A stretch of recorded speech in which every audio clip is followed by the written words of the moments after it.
হরে কৃষ্ণ। সকল ভক্তদেরকে জানাই কৃষ্ণর প্রীতি ও শুভেচ্ছা, বিনম্র প্রণাম।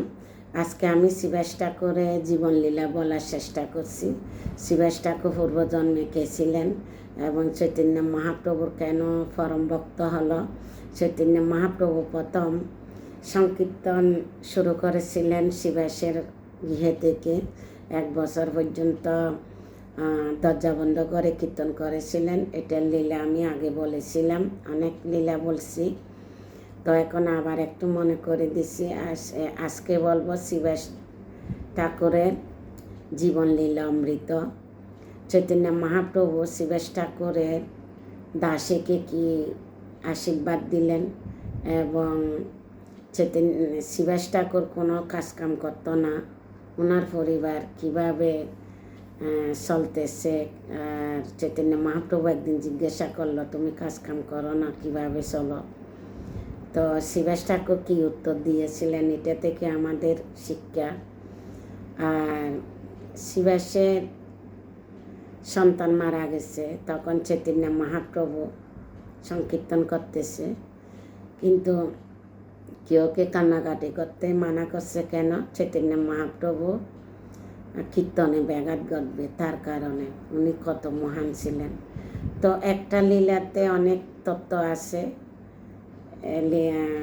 ভিডিওটা শেষ পর্যন্ত শ্রবণ করবেন এবং আমাকে কৃপা আশীর্বাদ করবেন, আমি যেন নিত্য নতুন আপনাদেরকে চৈতন্য মহাপ্রভুর সাঙ্গভাঙ্গ পার্শ্বদের লীলা, গুণমহিমা, জগন্নাথের লীলা, ভগবানের শুদ্ধ ভক্তের গুণমহিমা আপনাদেরকে শ্রবণ করাতে পারি। হরে কৃষ্ণ। ওম অজ্ঞানং তিমিরান্ধস্য জ্ঞানাঞ্জনশলাকয়া চক্ষুরন্মীলিतं येन তস্মৈ শ্রী গুরুবে নমঃ। শ্রী চৈতন্য মনোভীষ্টং স্থাপিतं येन ভূতলে স্বয়ং রূপ কদা মह्यं দদাতি স্বপদান্তিকं। বন্দেহং শ্রীগুরু শ্রীযুতপদকমलं শ্রীগুরূन् বৈষ্ণবাংশ শ্রীরূপং সাগ্রজাतं সহগণ রঘুনাথं বিतं तं সজ্জীবಂ সাদ্বৈতং সাবধূतं পরিজন সহিतं কৃষ্ণ চৈতন্য দেবং শ্রী রাধা কৃষ্ণ পাদান সহগণ ললিতা শ্রী বিশাখানিত্যং স। হে কৃষ্ণ করুণা সিন্ধু দীনবন্ধু জগৎপতে গোপেশ গোপিকা কান্ত রাধাকান্ত নমস্তুতে। তপ্ত কাঞ্চন গৌরাঙ্গী রাধে বৃন্দাবনেশ্বরী বিশ্বভানুসুতে দেবী প্রণমামি হরিপ্রিয়ে। বাঞ্ছাকল্পতরুভ্যশ্চ কৃপা সিন্ধুভ্যেব চ পতিতানাং পাবনেভ্যো বৈষ্ণবেভ্যো নমো নমঃ। জয় শ্রীকৃষ্ণ চৈতন্য প্রভু নিত্যানন্দ শ্রী অদ্বৈত গদাধর শিবাসাদি গৌর ভক্তবৃন্দ। হরে কৃষ্ণ কৃষ্ণ কৃষ্ণ হরে হরে, হরে রাম রাম রাম হরে হরে। হরে কৃষ্ণ। শিবাস ঠাকুরের জীবন লীলামৃত। উনি পূর্বজন্মে ছিলেন নারদ মুনি। ওনার জীবন থেকে আমরা কি শিক্ষা লাভ করছি, এটা আজকে শ্রবণ করাবো। শ্রী চৈতন্য মহাপ্রভু প্রথম শিবার গৃহে নাম সংকীর্তন শুরু করেছিলেন। 1 বছর পর্যন্ত দরজা বন্ধ করে কীর্তন করছিলেন। শিবাসের পত্নীর নাম ছিল মালিনী দেবী। শিবাসের গৃহে একজন দাসী ছিলেন, তার নাম ছিল দুঃখী। তো চৈতন্য মহাপ্রভু প্রত্যেক দিন সংকীর্তন করার পরে স্নান করে, তো এই দুঃখী জল আনি রাখত। তো চৈতন্য মহাপ্রভু একদিন জিজ্ঞাসা করল, শিবাস, এই জলগুলো কে আনি রাখে? তখন শিবাস ঠাকুর বলল, প্রভু, এগুলা দাসী, দুঃখী দাসী আনি রাখে। তখন চৈতন্য মহাপ্রভু বলল, কে বলছে উনি দুঃখী? এই দুঃখী কোথায়? যে আমার সেবা করে সে অত্যন্ত সুখী। তো এই দাসীকে চৈতন্য মহাপ্রভু আশীর্বাদ করলেন। এই একটা লীলা গেল। তারপর এক সময় শিবাস ঠাকুর ভয় পাচ্ছিলেন তখন শ্রী চৈতন্য মহাপ্রভু জিজ্ঞাসা করলেন, তুমি কার পূজা করো, কার সেবা করো? তখন আসনে খুলে দেখল শিবাস ঠাকুরে চৈতন্য মহাপ্রভু চতুর্ভুজ নারায়ণ রূপ ধারণ করে আছে। তখন শিবাস দেখে অবাক হলেন এবং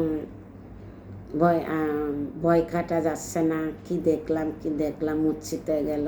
তারপর চৈতন্য মহাপ্রভু শিবাসের বাতিজি ছিলেন একজন নারায়ণী নাম।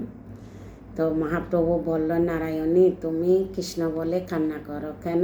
শিবাস ভয়টা কাটার জন্য, শিবাসে যাতে জ্ঞান ফিরে আসে।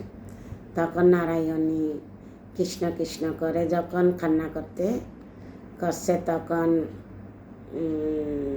শিবাসের জ্ঞান ফিরে আসলো। শিবাস মহাপ্রভু যে কত প্রিয়। একদিন বলল, শিবাস তোমার এত বড় পরিবার, তুমি কিছু কাজ করো না, সংসার কিভাবে চলে? তখন শিবাস বলল, আমি তো আপনার সেবা করি, তারপরও যদি আপনি কৃপা না করেন তো আমরা গঙ্গাতে ঝাঁপ দিয়ে মরব। তখন 3টে তালি দিল। তখন চৈতন্য মহাপ্রভু জিজ্ঞাসা করলো, এটা দিয়ে আমি কি বুঝবো? তখন শিবাস বলল, আমরা 1 দিন 2 দিন 3 দিন উপবাস করব। যদি আপনি কৃপা না করেন তাহলে আমরা গঙ্গাতে গিয়ে ঝাঁপ দিয়ে মরব। এটা থেকে আমাদের শিক্ষা হচ্ছে ভগবানের উপর বিশ্বাস থাকতে হবে আমাদের। শিবাসের গৃহে এতগুলি লোক, রোজ অতিথি, এসব সেবা কিভাবে হচ্ছে? সেবার আচরণ দেখে মহাপ্রভু বলল, তুমি একজন মহান নিত্যানন্দ প্রভুর কৃপা লাভ করেছ, তোমার এত উৎসর্গ, এটা দেখে আমি অত্যন্ত খুব আনন্দিত। তোমার এই উৎসর্গটা দেখে এটা থেকে আমাদের শিক্ষা লাভ, ভগবানকে সন্তুষ্টি করলে সব কিছু সন্তুষ্ট হয়ে যায়। মহাপ্রভু আশীর্বাদ দিল, তোমার গৃহে কোনো দিন অভাব থাকবে না, লক্ষ্মী দেবী তোমার গৃহে সর্বদাই বিরাজমান থাকবে। মহাপ্রভু বর দিল, তোমার গৃহে কোনো দিন ধনশূন্য হবে না, দাস দাসী কীট পতঙ্গ সবাই কৃষ্ণ প্রেম লাভ করবে। আর একটি লীলা, একদিন সকালবেলা মহাপ্রভু কীর্তন করছিলেন, শিবাস পণ্ডিত শুনতে পেল ভিতর থেকে কান্না, বাড়ির ভিতর থেকে কান্না পেল, আওয়াজ আসছে। শিবাস গৃহে দেখলেন ওনার সন্তান মারা গিয়েছে, সব নারীরা কান্নাকাটি করছে। শিবাস ঠাকুর অনুরোধ করল, তোমরা কান্না করো না কেন? শ্রী চৈতন্য মহাপ্রভু সংকীর্তন করতেছে যাতে কীর্তনে ব্যাঘাত না আসে। সব শান্ত করে মহাপ্রভুর কাছে আসলেন। শিবাস বললেন, শিবাস কীর্তনে আসি যোগদান করলেন। তখন মহাপ্রভু বললেন, কীর্তনে কেন আনন্দ আসতেছে না? মহাপ্রভু ভিতরে যে শিবাসের সন্তান মারা গেছে খবর শুনে দৌড়ে ভিতরে গেল।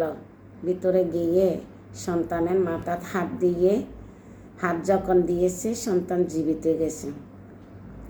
জীবিত হয়ে বলল, বাচ্চা তুমি চলে যাচ্ছ কেন? তো বলছে যে প্রভু সব আপনার ইচ্ছা, আপনার ইচ্ছাতে আসছি, এবার আপনার ইচ্ছাতে যাচ্ছি, আর কত ঘুরপাক খাবো, এখন আমাকে অনুমতি দেন, কৃপা দেন, আমি যেন নিত্যধামে যেতে পারি। তখন এটা বলে আবার ছেলেটা মরে গেল। তো এটা থেকে আমাদের শিক্ষা, আমরা ভগবানের উপর যদি নির্ভর করি, ভগবানের উপর ভরসা করি, বিশ্বাস করি, তাহলে সব কিছু ভগবানে আমাদের করে দিবে। শিবাস ঠাকুর কত মহান পণ্ডিত, ছেলে মারা গেছে তারপরেও বলছে কীর্তনে যাতে ব্যাঘাত না ঘটে। আমরা তো কেউ দূরের আত্মীয়, যদি কেউ মারা যায় না আমরা দুনিয়াদারি ছেড়ে দিই, তো ভগবানকে ভুলে যাই। যত কিছু হোক যাতে আমরা ভগবানকে না ভুলি, এটা থেকে আমাদের শিক্ষা। শিবাসের সন্তান মারা গেছে, ওইটা দিয়ে শিবাস ঠাকুর মহাপ্রভুর কীর্তন বন্ধ করতে দেয় নাই, কীর্তন চলতেছে। তো আমাদের এটা শিক্ষা, যা কিছু ভগবানের নাম যাতে বন্ধ না হয় মতন। আমরা অনেক সময় জপ করি না, ভগবানের সেবা ঠিক মতো করি না, কিন্তু এটা চলবে না। ভগবানের নিত্য সেবা করে যেতে হবে। তো হরে কৃষ্ণ, আজকে এতটুক, ভুল ত্রুটি মার্জনা করবেন। একটা জীবনী থেকে কত কিছু শিক্ষা আছে। শিবেশ ঠাকুর কিছু কাজকাম করে না, তারপরও ওনার ঘরে মা লক্ষ্মী দেবী বিরাজমান। কোনোদিন ধন শূন্য হবো না, কেন? চৈতন্য মহাপ্রভুর কৃপা আছে। তো আমরা ধনের জন্য দিন রাত মেহনত করি কেন? এখন তো কলিযুগ, 2 মুষ্টি অন্নর জন্য কত পরিশ্রম করতে হবে। এক তো আমরা ভগবানের উপর বিশ্বাস নাই, দ্বিতীয়ত আমরা কর্ম। তো শিবেশ ঠাকুর ছিলেন নারদ মুনি, উনি তো মহাত্মা, উনি তো সব কিছু কলুষ মুক্ত।